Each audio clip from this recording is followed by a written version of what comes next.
I'm John McKee, editor of Messianic Apologetics, Messianicapologetics.net. And I would like to welcome you to this episode of Messianic Insider, your theology and news roundup for August the 26th, 2025. Today is a Tuesday, which means that unlike on Mondays, where we have a shorter theology roundup and longer news roundup because we're catching up from the weekend, Tuesdays, we typically have a much longer theology roundup with an important teaching and a much shorter news roundup. So we definitely have a very important topic to review on our theology roundup, and it concerns what today's Messianic community is supposed to do, or what it has done or what it hasn't done regarding the term Gentile. There are many non-Jewish people within today's Messianic sphere of influence who believe that the English term Gentile always means pagan, and so they are offended by it. There are other people who recognize, okay, the term Gentile doesn't always mean pagan, but I've been referred to as a Gentile in a pejorative or a negative way. And is it possible that we could use some alternatives like non-Jewish or of the nations or something else? Please.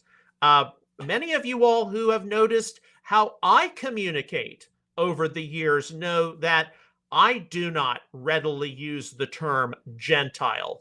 My default term to use is non-Jewish.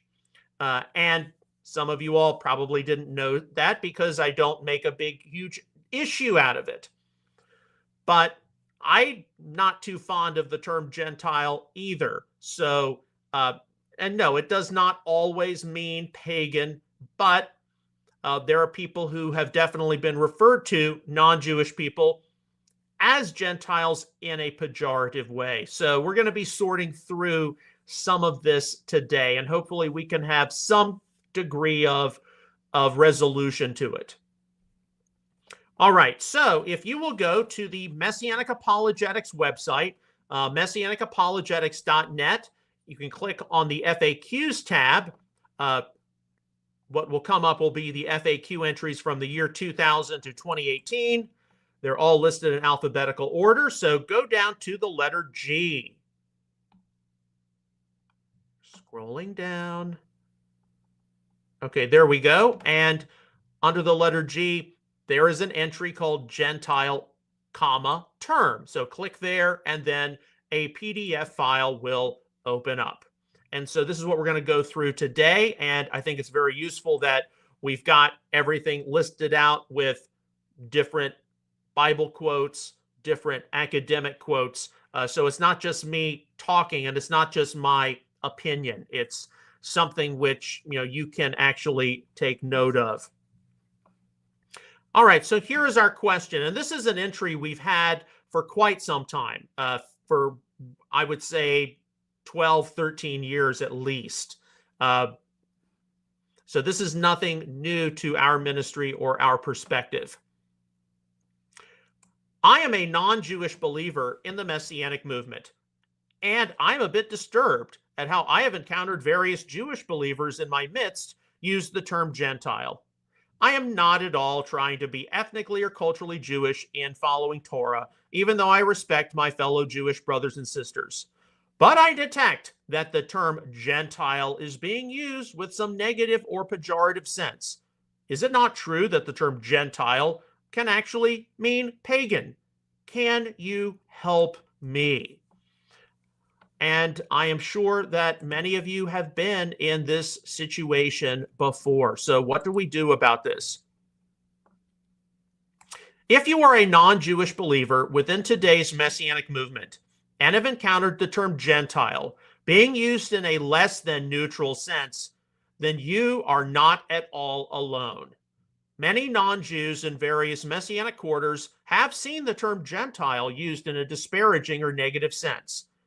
There are some important dynamics of this which need to be considered regarding the contemporary speech of today's Messianic people, as well as some little-known facts from biblical studies regarding the Hebrew and Greek terms, often rendered as Gentile or Gentiles, which sit behind our English translations of the Bible. As it regards the common term, Gentile or Gentiles, today's broad Messianic community can be significantly hampered by a lack of understanding the great importance of employing some degree of inclusive language in the terms it employs to speak of people in general, which goes well beyond non-Jewish people groups.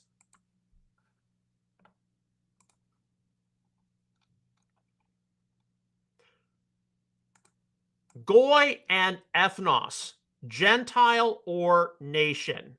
And just to review, I said this last week regarding the Greek term nomos, where I was taught from Bill Patrick at Asbury Seminary that the omicron is pronounced as a short O sound, not a long O sound. Some of you may be akin to hearing the pronunciation ethnos. No, it's ethnos, as I was taught how to pronounce it, because it's an omicron, not an omega. So that's why you're going to hear me say ethnos. In order to properly consider the issue surrounding the English term Gentile, every Bible reader needs to know the underlying Hebrew and Greek terms appearing in the source text, which are commonly rendered as such.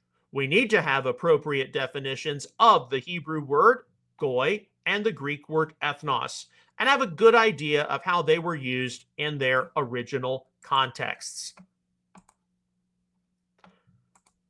The common Hebrew word one will encounter, sometimes rendered as Gentile in older versions like the King James, is the term goy. Its plural form and possibly more common usage you will encounter is goyim. The Kaler-Baumgartner lexicon indicates that it relates to people, whole population of a territory. Rather stresses the blood relationship. Nation, often the pagan peoples as opposed to Israel, the heathen, people equaling persons. The Brown Driver Briggs lexicon states how goy means nation, people, specifically of descendants of Abraham, definitely of Israel. Witnessed in the Hebrew Tanakh, goy or goyim has a wide array of uses. In its most neutral sense, goy or goyim means nation, nations. This can relate to the masses of planet Earth, those outside of the bloodlines of Israel, the enemies of Israel, sheer pagans and idolaters, and it can even relate to the people of Israel itself. Regarding the progeny of Abraham, the patriarch was told by God, I will make you a great nation, goy gadol, and I will bless you and make your name great. Genesis 12:2, New American Standard. The assembly of the ancient Israelites gathered at Mount Sinai was told by the Lord, you shall be to me a kingdom of priests and a holy nation, goy kadosh. Exodus 19:6, New American Standard. The term goyim can even relate to the tribes of Israel, as Ezekiel 2:3 states, I send you to the children of Israel, to the rebellious nations, El Goyim, that have rebelled against me. They and their fathers have defiantly sinned against me, and they and their fathers have defiantly sinned against me to this very day. Art Scroll Tanakh. Context in a Tanakh passage where goy or goyim appears ultimately determines the different contours of what is intended by its usage. The Greek equivalent term for the Hebrew goy is ethnos and is used fairly consistently in the Septuagint translation of the Hebrew Tanakh to render goy or goyim. The BDAG lexicon indicates how ta ethne are people groups foreign to a specific people group, which corresponds to the Hebrew goyim in the Septuagint, a nationalistic expression. Being concerned with both biblical and classical usages of ethnos, The Liddell Scott lexicon offers a variety of definitions, including a number of people accustomed to live together, a company, body of men, a nation, people, the nations, Gentiles, i.e., all but Christians and Jews. The Theological Dictionary of the New Testament further observes that ethnos can mean mass, multitude, host, and may be used for a herd or swarm as well as a human group. Unlike how the Hebrew goy or goyim is most always rendered in modern versions by the neutral nation or nations, usages of ethnos may considerably vary. Among modern versions, ethnos will be translated as both Gentile or Gentiles and nation or nations. And it should not go unnoticed that in the Septuagint, when ancient Israel was originally called in the Hebrew to be a goy kadosh, in Exodus 19:6, in the Greek it reads with ethnos hagion. Just like with goy or goyim, context in a New Testament passage will determine what is intended by ethnos. Unlike goy or goyim, which modern versions tend to leave as nation or nations, Bible readers have the added complexity of seeing ethnos rendered in at least two different ways. This can, with some important passages, likely make reviewing their intended meaning or meanings a bit more complicated. Various general theological resources in their entry for Gentiles have noted some of the translation issues for goy or goyim and ethnos, which each of us needs to be conscious of when reading an English translation and considering the source vocabulary. So here are two entries to keep in mind. From Baker's Dictionary of Theology, quote, the Hebrew goyim designates non-Jewish peoples, rendered by the AV, that would be the Authorized Version, King James, as nations or heathen. By the Revised Version, so it would be the Revised Standard, frequently as Gentiles. The people, is usually confined to Israel. The Septuagint makes a similar distinction between ethnos and laos, unquote. And laos would be the Greek term for people. International Standard Bible Encyclopedia, quote, the Hebrew goy is rendered Gentiles in the Authorized Version in some 30 passages, but much more frequently heathen and still more often nation, which is the usual rendering in later versions. But it is commonly used for a non-Israelite people and thus corresponds to the meaning of Gentiles. In the New Testament, Greek ethnos is the word corresponding to goy, usually rendered Gentiles by the English versions. The Authorized Version renders the Greek Hellenes Gentiles in 6 passages, but the Revised Standard Version renders Greeks throughout, unquote.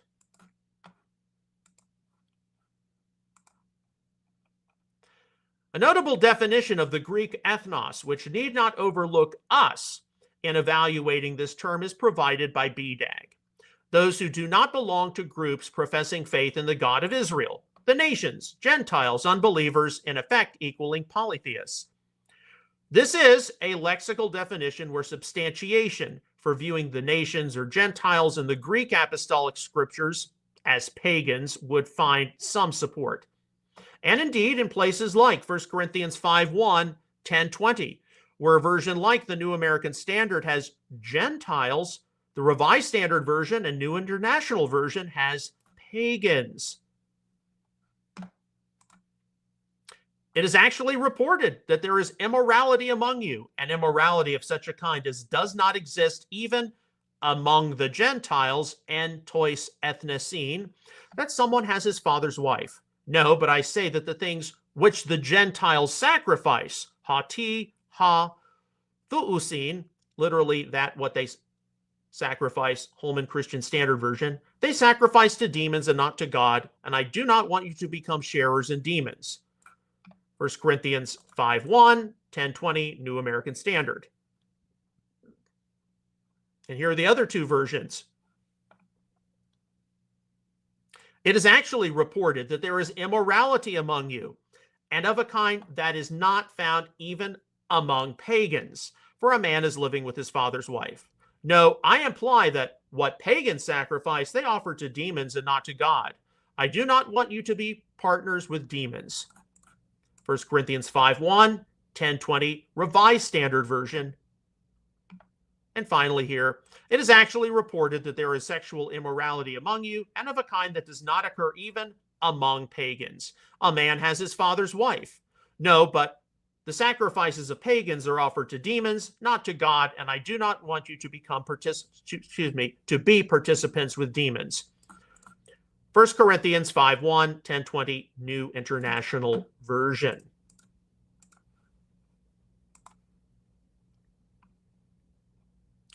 One can easily see why versions like the Revised Standard and the New International Version would choose to render ethnos as pagan or pagans in the verses above.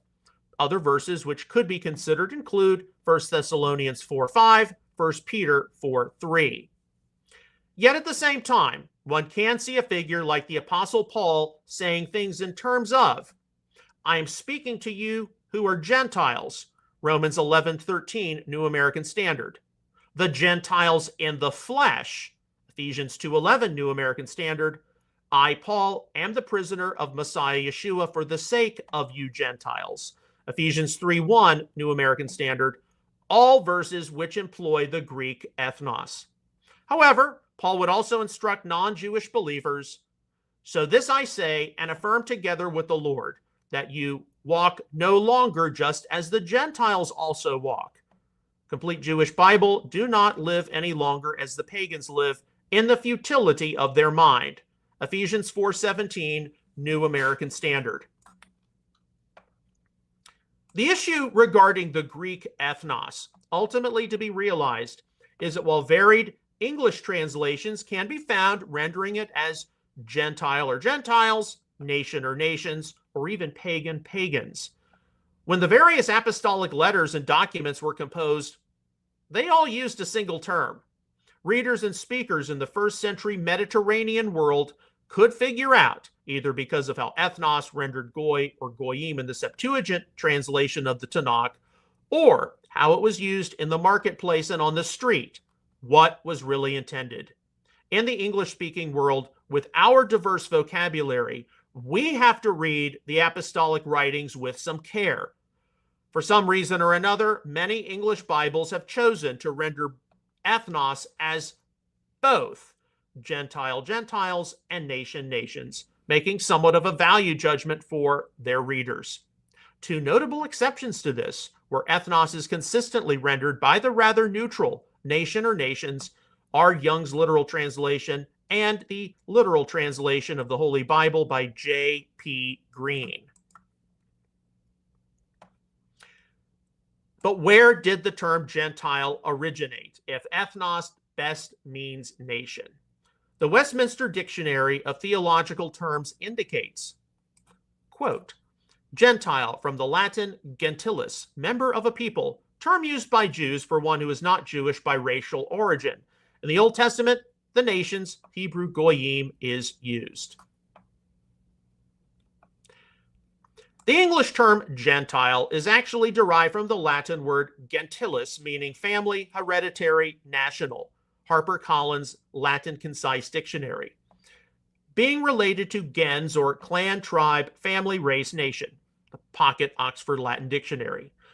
One will find the term gentilis and its cognates employed in the Latin Vulgate translation of the Bible, and it is unavoidable, for English at least, how this Latin term has influenced the history of English Bible translation. And perhaps to make things even more complicated, one will also encounter the Latin term nationis, tribe, race, breed, class. HarperCollins Latin Concise Dictionary, in the Vulgate, from which our English nation is derived as well. What this means is that with two terms available for rendering the Hebrew goy or goyim and the Greek ethnos, there might not be as much consistency witnessed in an English Bible, which may actually be quite necessary where Tanakh intertextuality is concerned. One example to be considered would be the quotation of Isaiah 9:1 in Matthew 4:15.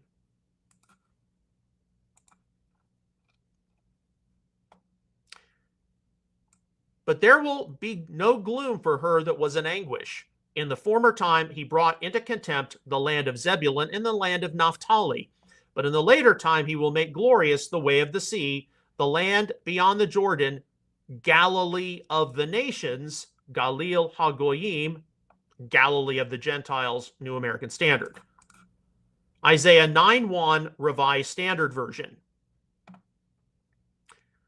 The land of Zebulun and the land of Naphtali by the way of the sea beyond the Jordan, Galilee of the Gentiles, Galilee ton ethnon.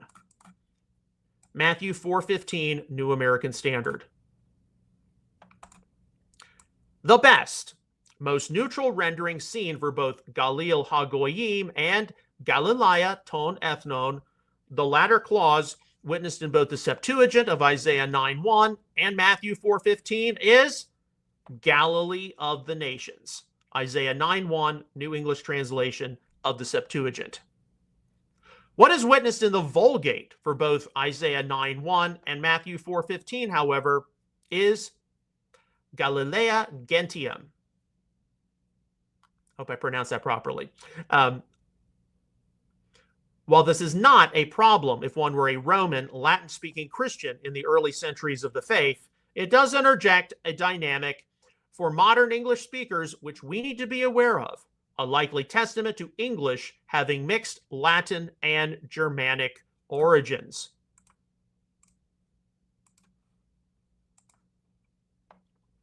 And perhaps, interestingly enough, with this in mind, the closest, most widespoken relative to modern English actually appears to lack the term Gentile in its vocabulary. If one turns to the rather massive Langenscheidt's New College German Dictionary, the words offered for the English Gentile include the noun nicht Jude and the adjective nicht jüdisch, which are pretty easily discernible to mean non-Jew and non or not Jewish. How did a German Bible like the 1993 Elberfelder Bibel render Galil HaGoyim and Galilee ton ethnon? In Isaiah 9:1, readers encounter den Kreis der Nationen, and in Matthew 4:15, Galiläa der Nationen. One can also do some quick surveying of this German Bible and will find that where various English Bibles have Gentile or Gentiles, the term Nation is used instead. So, among many examples to be considered, when the Jerusalem believers concluded, God has granted to the Gentiles, tois ethnicene, also the repentance that leads to life, Acts 11:18, New American Standard, the Elberfelder Bibel has, dann hat Gott also auch den Nationen die Buße gegeben zum Leben.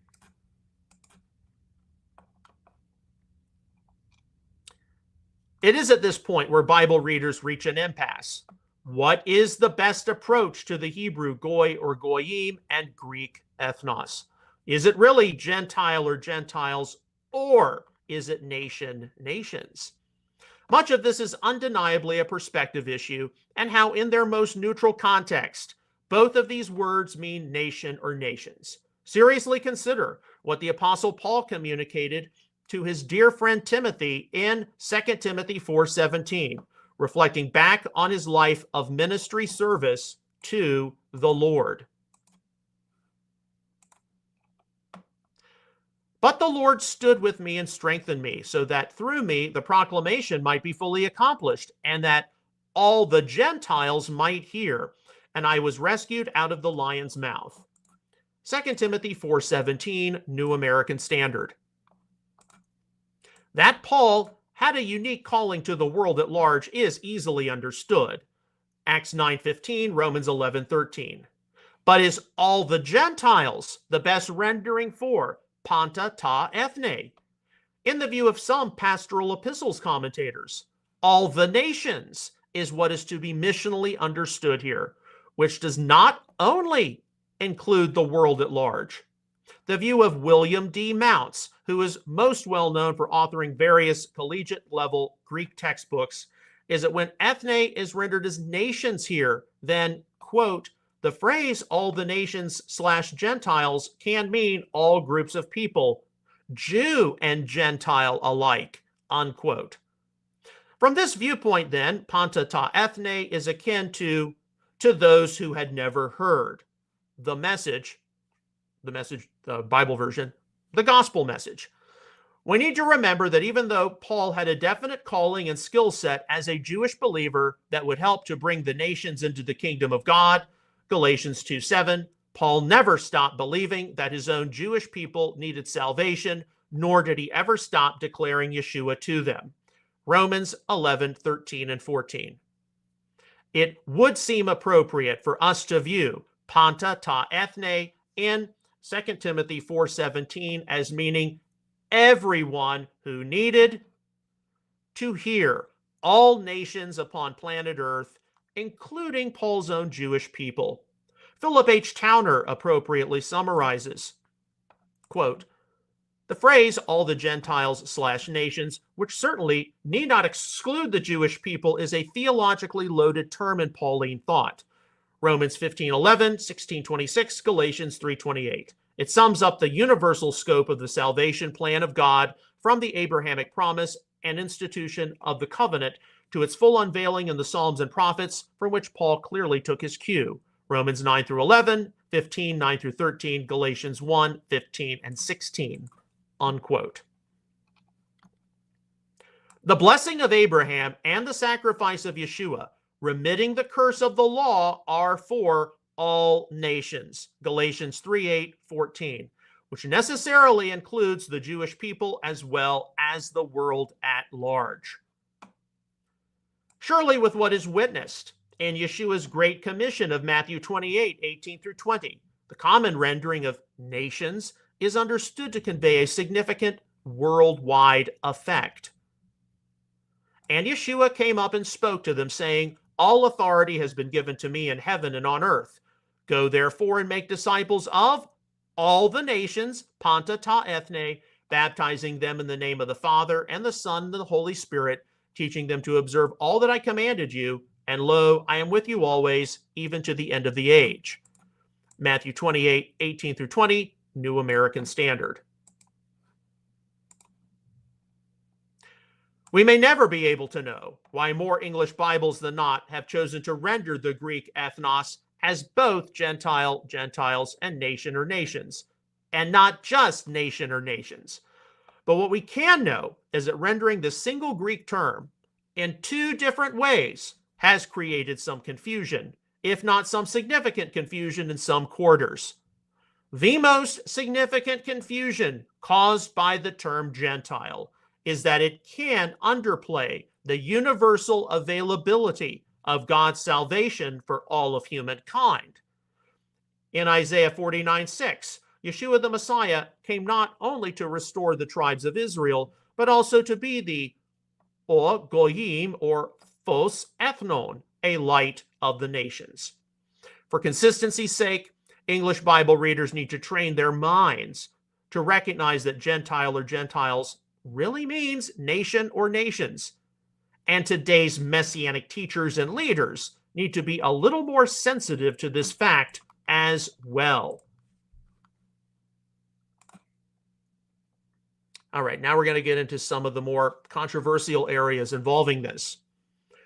Gentile can be an offensive term for some. While among many Christians today and in many theological works, the term Gentile is simply employed as a term to refer to a person who is not Jewish, meaning one of the nations, it is obvious in Scripture that the Greek ethnos can be used in various pejorative contexts. Yeshua's direction regarding the reproof of someone who sins included the admonition, if he refuses to listen to them, tell it to the assembly, and if he refuses to listen even to the assembly, let him be to you as a Gentile and a tax collector. Matthew 18:17, New American Standard. The clause, ha ethnikos kai ha telones, is rendered into the 1991 United Bible Society's Hebrew New Testament as kagoi the kamokes. That both ethnos and goy can mean a pagan, complete Jewish study Bible here, should not go unnoticed. Of course, as we have tried to emphasize above, there are not only many neutral usages of the terms goy or goyim and ethnos witnessed in the Bible, but these same terms are used to describe Israel proper. Context and usage alone in the various verses on a case-by-case basis determines what is to be intended. But to act like the terms goy or goyim and ethnos can never be viewed from the perspective of pagan, and that this does not in any way carry over into the English term Gentile would be dishonest. The International Standard Bible Encyclopedia, for example, indicates how, quote, the general tendency was one of increasing hostility toward the Gentiles. They and their countries were considered unclean, unquote. The Encyclopedia Judaica further notes how from a Jewish perspective in much of the Bible, quote, the low moral, social, and ethical standards of the surrounding Gentiles were continuously emphasized, and social contact with them was regarded as being a pernicious social and moral influence. As a result, during this period, the world was regarded as divided insofar as peoples were concerned into the Jewish people and the nations of the world, and insofar as individuals were concerned into the Jew and the idolater. Encyclopedia Judaica.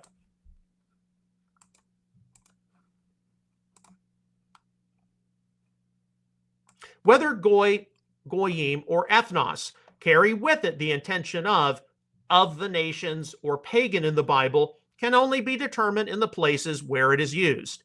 And we should think that nation or nations is a far better uniform English rendering for these terms, leaving its exact meaning up to the reader to decide. It is, however, to be noted that in rabbinical literature, one will encounter the Hebrew term goy used to mean Gentile idolater from the Jastrow lexicon, with an example provided from the Tosefta. A Gentile woman should not be called upon to cut out the fetus in the womb of an Israelite girl, and she should not give her a cup of bitters to drink, for they are suspect as to the taking of life. And an Israelite should not be alone with a Gentile either in a bathhouse or in a urinal. When an Israelite goes along with the Gentile, he puts him at his right hand, and he does not put him at his left hand. Rabbi Ishmael, son of Rabbi Yochanan ben Baroka, says he goes along with the sword in his right hand with the staff in his left hand. If there are two going up on an ascent or going down a ramp, the Israelite goes up ahead and the Gentile behind. Tosefta Avodah Zarah 3:4.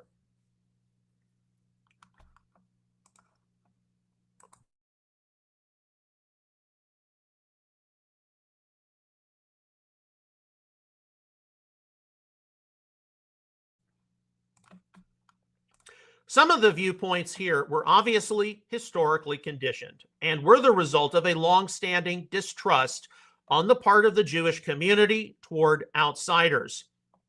But the point is taken that the Goyim are to be kept at a distance. More present in Judaism today is the line of an ancient prayer, which is customarily recited as part of the morning Shacharit blessings, when the observant declare, "Blessed are you, Hashem our God, King of the universe, for not having made me a Gentile. Asani Goy." When non-Jewish believers in today's Messianic movement get wind of some Messianic Jews in the congregation they are attending, possibly saying this sort of thing before God every morning, and perhaps including some of their main leaders, they do get a little upset. Some of them even get livid. The conservative Jewish Siddur Sim Shalom has thankfully changed much of this, only including the declaration, "Praised are you, Adonai our God, who rules the universe, making me a Jew," although the Hebrew is actually Yisrael, "and making me free." For reciting traditional prayers from the Jewish community, I do think that many of us can certainly understand the value of what Sim Shalom offers, and that we can appreciate how it has removed the rather negative remarks about not being made a Gentile. Thanking God for being a Jew or an Israelite is one thing, which I personally do not have a problem with. Thanking God for not being nationality XYZ is something else.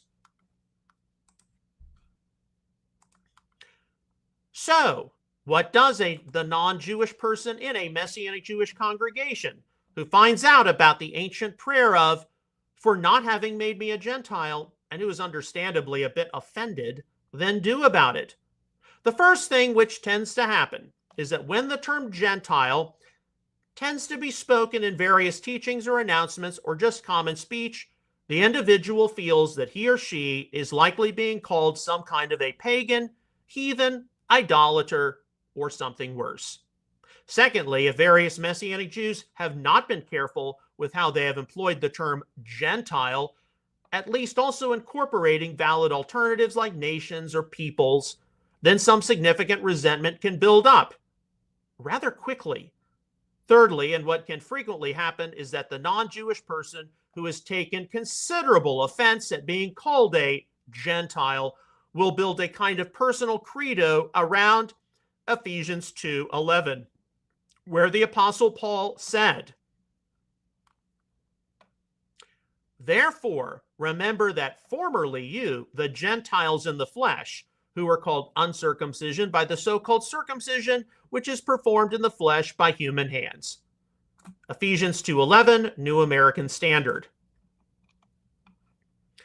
It is from a verse like this, where many non-Jewish people will claim that they are former Gentiles. It is absolutely true that for any non-believer to come to saving faith in Yeshua the Messiah, Jesus Christ, that he or she is no longer a kind of pagan, idolater, insolent rebel, or even atheist against the Creator. Yet Paul's words to those in Asia Minor were specific in that he spoke of those here as ta, ethne, and sarki, the nations in the flesh, Young's literal translation, or you who are Gentiles by birth, New International Version. When people come to faith in Yeshua, even though they may be saved and spiritually regenerated, their DNA does not change. He identified these people as being of the nations in the flesh. The former status, which Paul was obviously more concerned about, and so should any of us for that matter, is detailed in Ephesians 2:11 and 12 together. Therefore, remember that formerly you were at that time separate from Messiah, excluded from the commonwealth of Israel, and strangers to the covenants of promise, having no hope and without God in the world. Ephesians 2:11 and 12, New American Standard.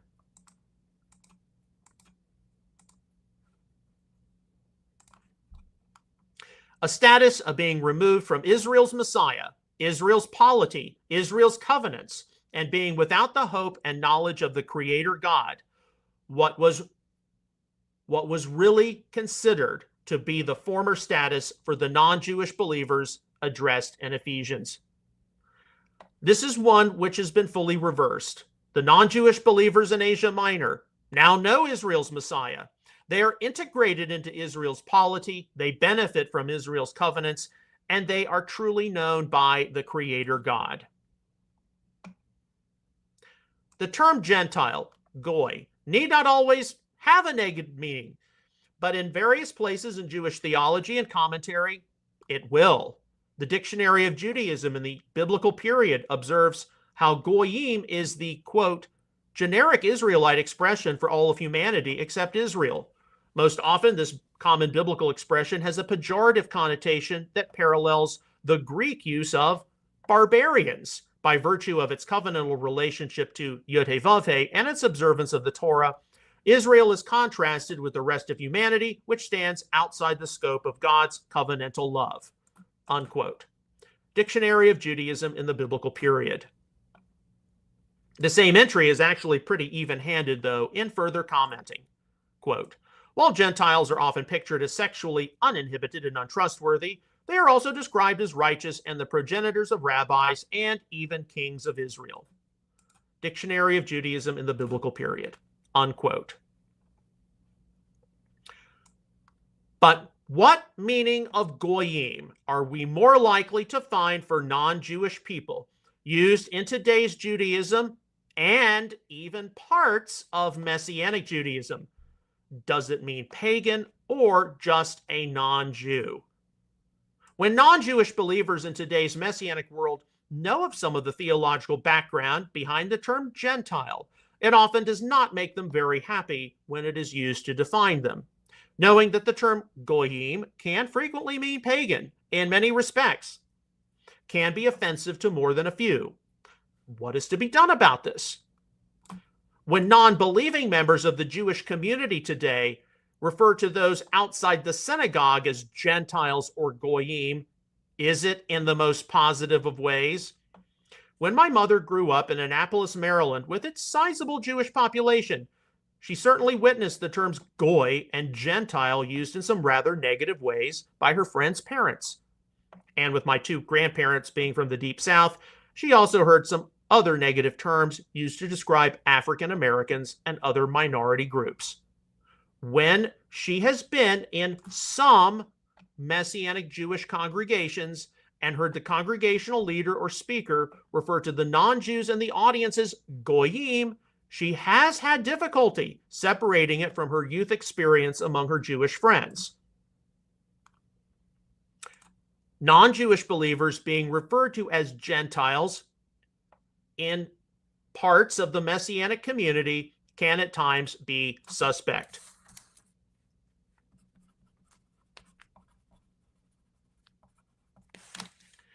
I do know for certain that many Messianic Jews do not intend any offense when they use the term Gentile, and I also know that they want all people to be welcome in their assemblies.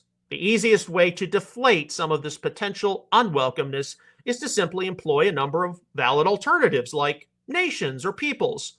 The neutral term non-Jew would also be appropriate to use. Okay, now we're going to take some of this up to the next level. Should we really use the term Gentile? What are other terms we need to be careful of? I doubt any of you have really heard or explored some of this in any detail.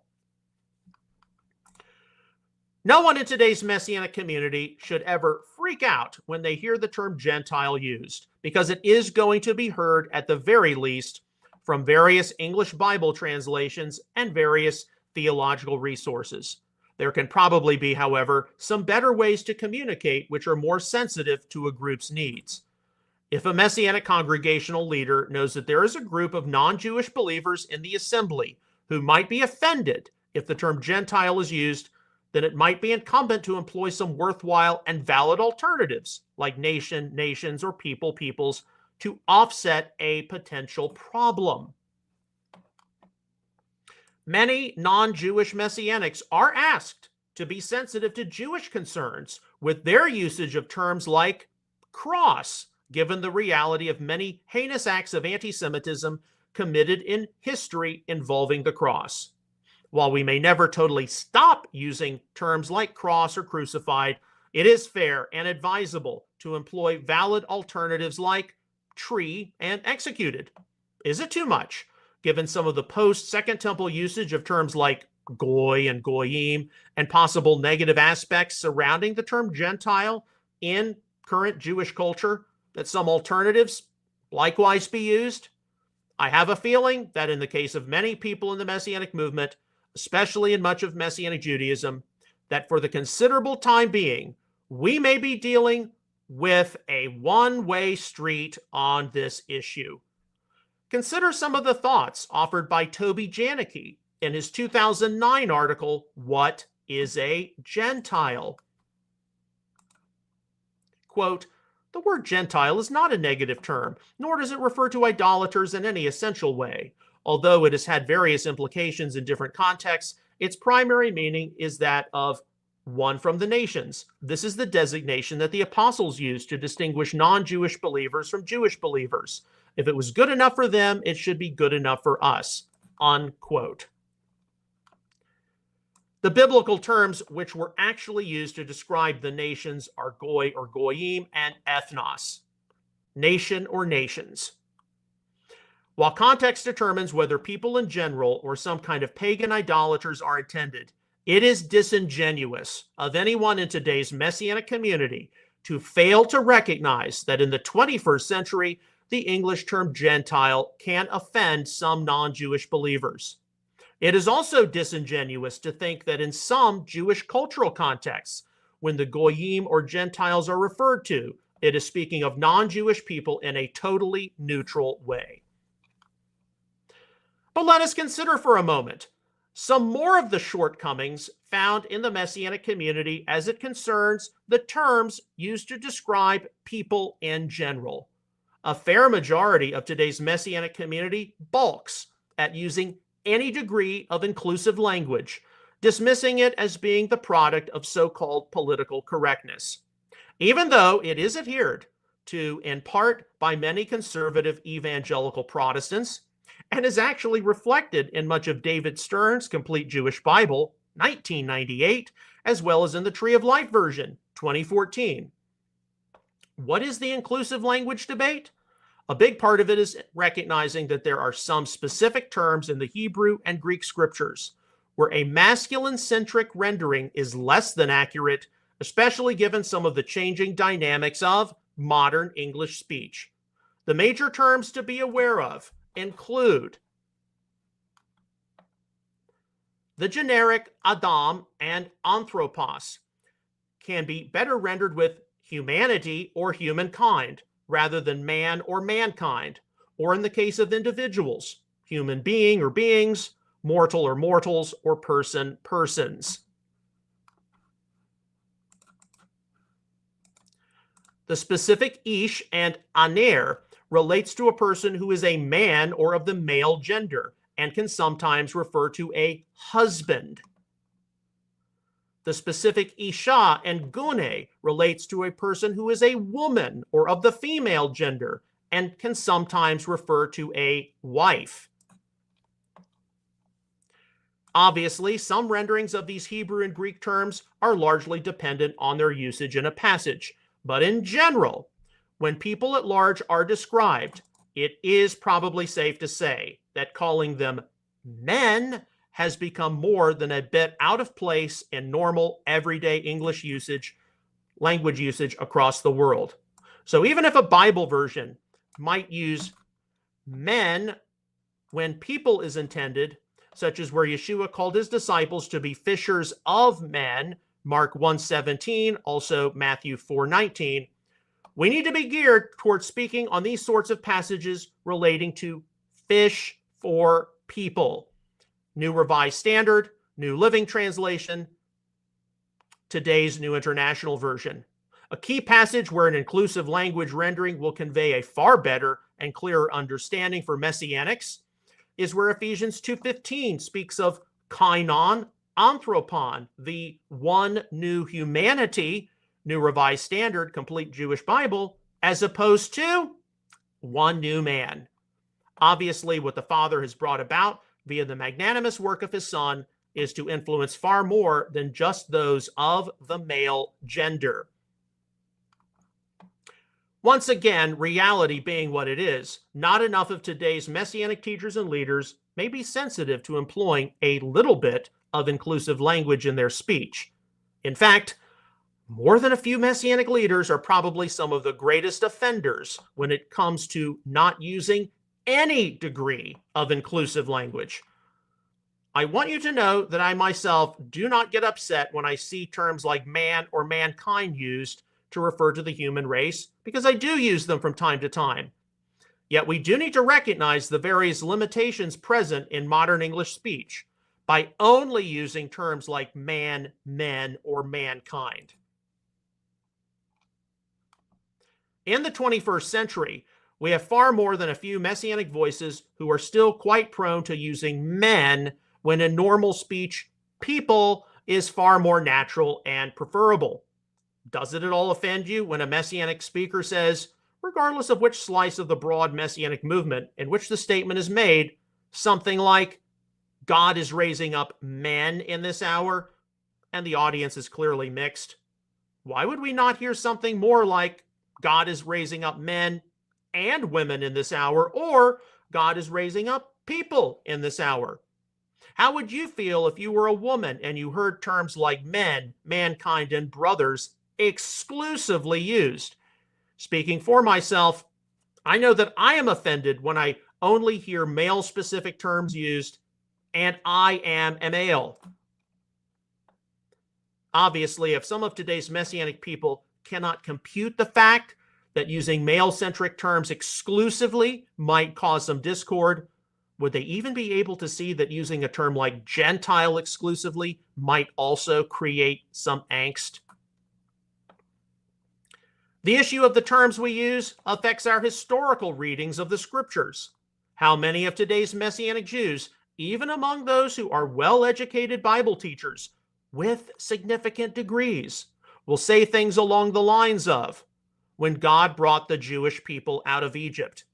Now, it is certainly true that God brought the ancestors of today's Jewish people out of Egypt, but it is largely and historically incorrect to use the term Jew or Yehudi to describe anyone prior to the dispersion of the southern kingdom of Judah, as the entry for Jew in the Interpreter's Dictionary of the Bible directs. Quote, in the Old Testament, Yehudi, Jew, is not used for members of the old tribe of Judah or even to distinguish persons of the southern kingdom from those of the northern kingdom.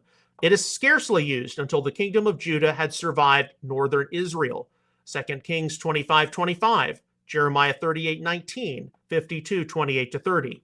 In post-exilic times, Jew refers to a subject of the Babylonian or Persian province of Judah or of the Maccabean state. Esther 9:15-19, Nehemiah 4:1, Hebrew 33, Zechariah 8:23, 1 Maccabees 8:20, Josephus Antiquities 11:5-7, unquote. Interpreter's Dictionary of the Bible.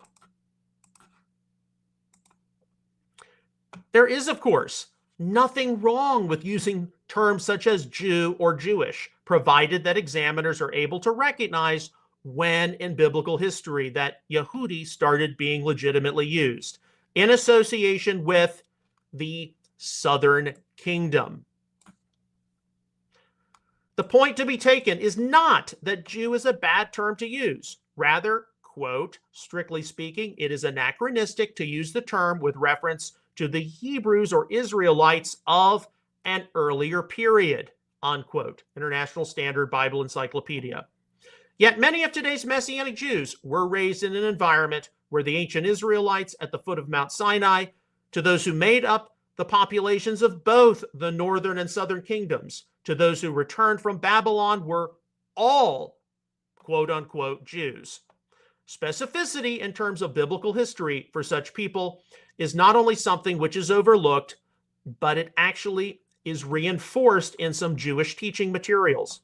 The Orthodox Jewish Art Scroll Tanakh, for example, renders Exodus 21:12 with, if you buy a Jewish bondsman, when the source text clearly has Ivri or Hebrew. Its table detailing the rulers of both the northern and southern kingdoms is actually labeled to be the Jewish monarchy.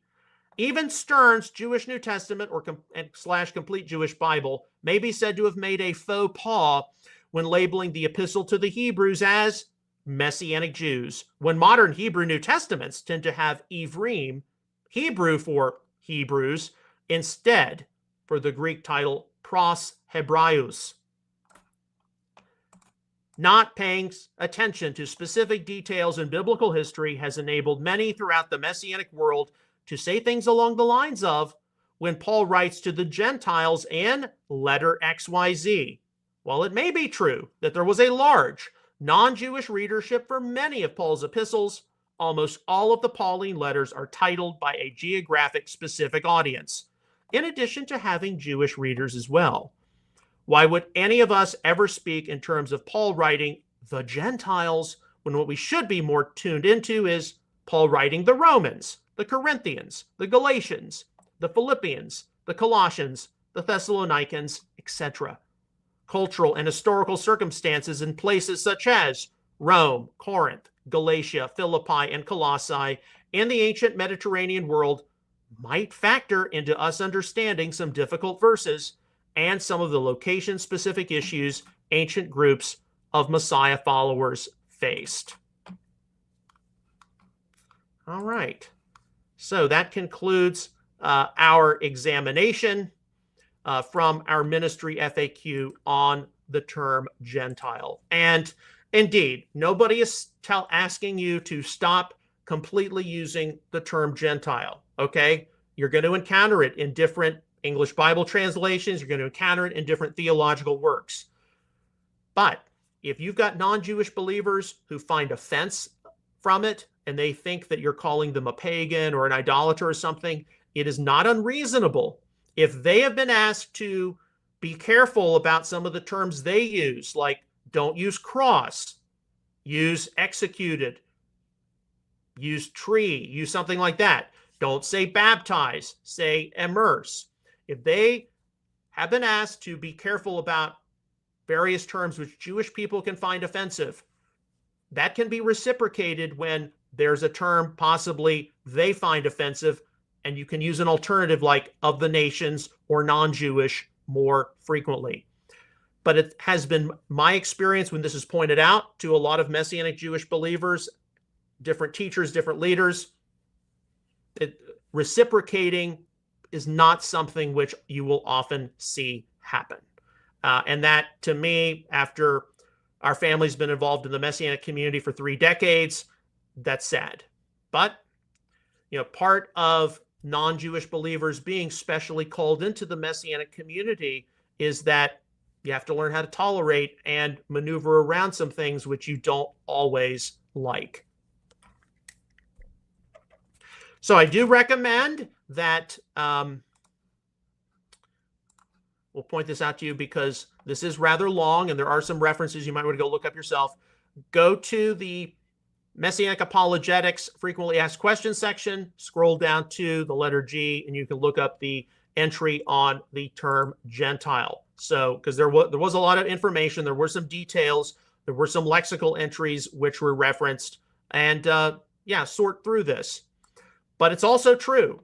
Today's Messianic community on the whole really has no concept of using any sort of inclusive language, as would be seen among many conservative Protestants today. One of the major examples of that, if you use the Tree of Life version, which is by now the #1 Messianic Jewish Bible version out there, it frequently renders the Greek adelphoi as not brethren, not brothers, but brothers and sisters.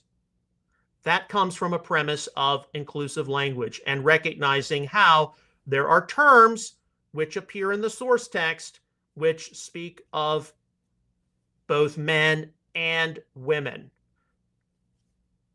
All right, so that concludes our theology roundup. We don't have that much news to go through. We only have about 7 stories, but we always do the news roundup after the theology roundup because the news is, of course, time sensitive and it changes from day to day. All of the news stories I'm about to go through, you'll be able to look at them later. You can read the articles, watch the different clips when this episode is archived later today at messianicapologetics.net. Okay, our first news story, this is from the New York Post yesterday, August the 25th. President Trump signed a 3rd executive order Monday to ban flag burning. If you burn a flag, you get 1 year in jail. No early exits, no nothing, Trump said while signing the order. Okay, so Trump signs an executive order banning flag burning, warns those who desecrate flag will get a year in jail. Now, I know a lot of people who believe that burning a U.S. flag should be something illegal. And for this executive order, you burn a U.S. flag, you're going to go to jail for a year. I think it's safe to say all of us, especially those of us who are American citizens, would never be caught burning a U.S. flag. especially as it is frequently associated with acts of vandalism, acts of violence, and acts of terrorism, etc. About the most any of us have ever done would be, when we were in elementary school, perhaps, or high school, we helped raise the U.S. flag on the flagpole. In our different homes, we've probably had a U.S. flag at some point or another. Over the years, I've had to retire various U.S. flags because they've ripped or they've just wear and tear, and so you fold up the flag and then you store it as in a place of honor. That's about as far most of us would go. But there are people who are conservative, who they're patriotic. They abhor the concept of flag burning. They believe that this is an infringement of the First Amendment, and that people, even though they find burning the flag to be offensive because they associate it with a flag covering a casket of a loved one, serving in the military, dying for one's country, they consider flag burning to be covered by the First Amendment. So this is not something, an executive order is not something permanently enshrined by law. I would never burn a flag. I have less of a problem with this being something that could be signed in an executive order versus something which would be permanently enshrined by law. But a lot of people, especially on the left, are going to say, what's next? We don't have the right to free speech. We don't have a right to our opinion. I would never, ever, ever burn a flag. But I don't think this is something which should be permanently enshrined by law. It's something which should probably be renewed with each president via executive order. But that's my take on it.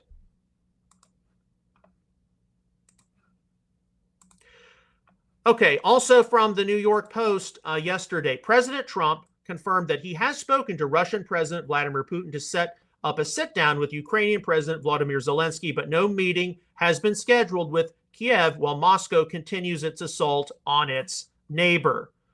Okay, we do continue to pray for peace, Russia and Ukraine, of course, also peace in Israel and Gaza.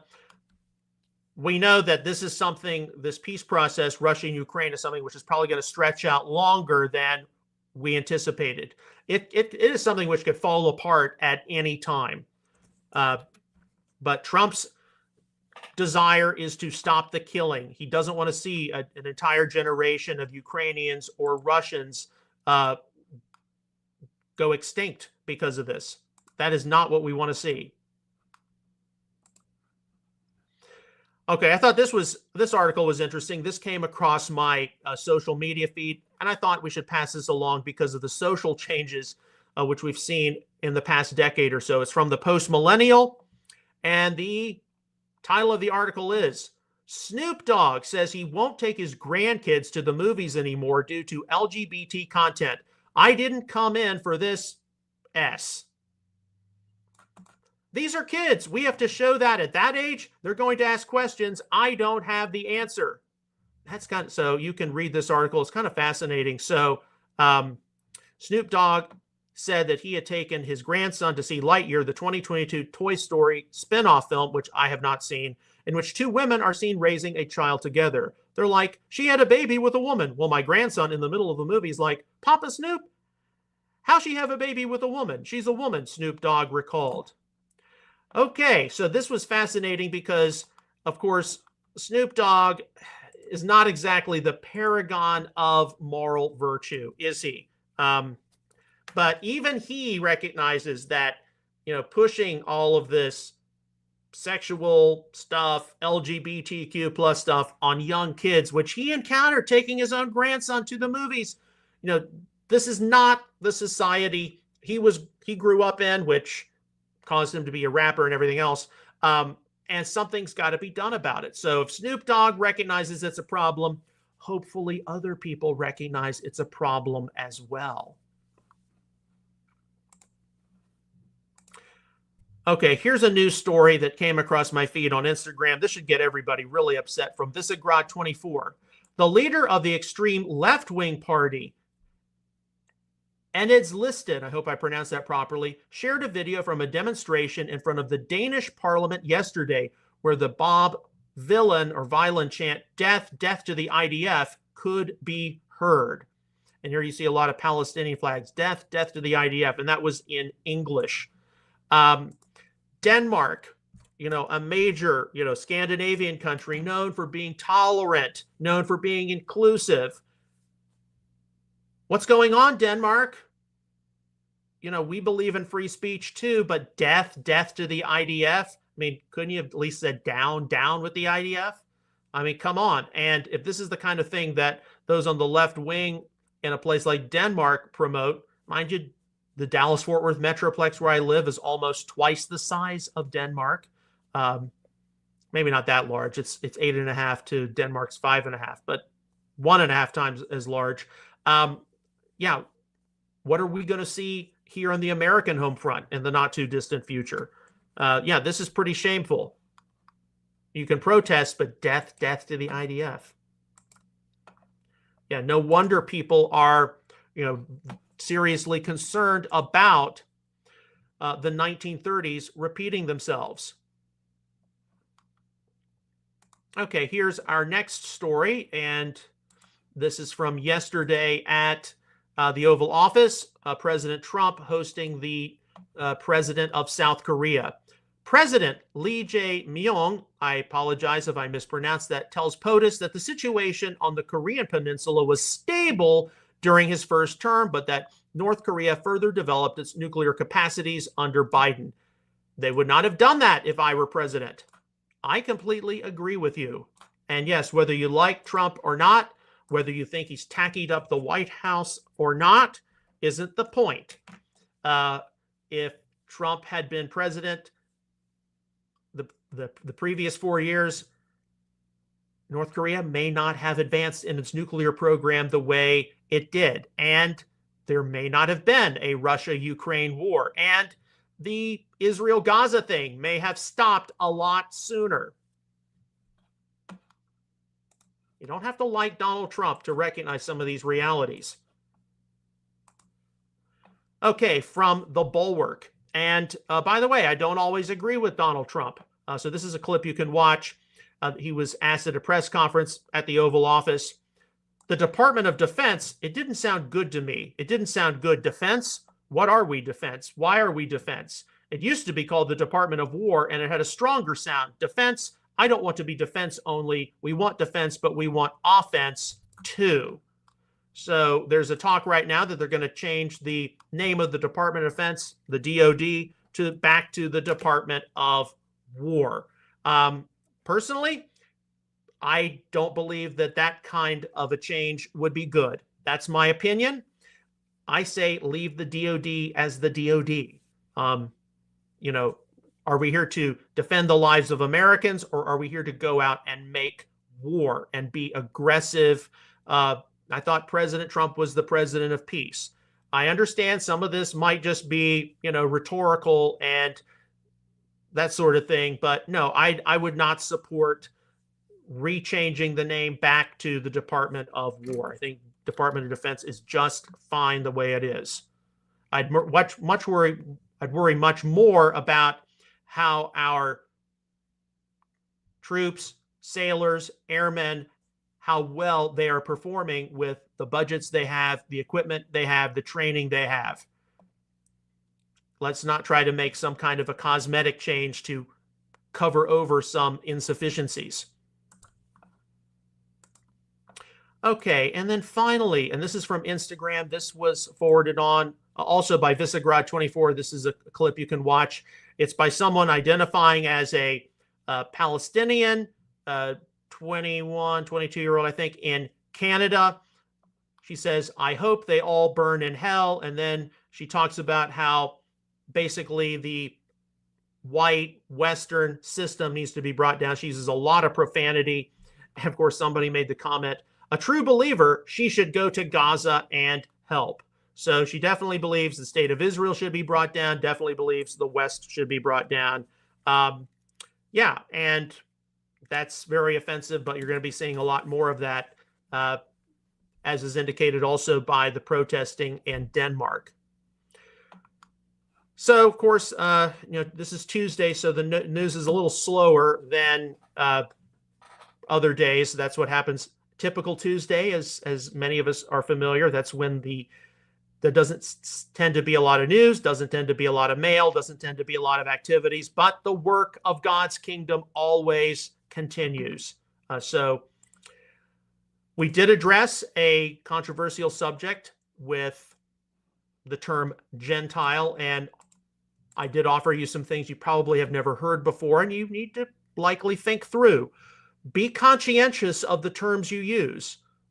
If you're a non-Jewish believer and you know Jewish people, especially non-believers, are going to find a word like Jesus to be offensive, use the word Yeshua. Don't say Christ, say Messiah. And as it involves the English term Gentile, there are non-Jews in the Messianic community who can find various levels of offense in it. There are alternatives you can use.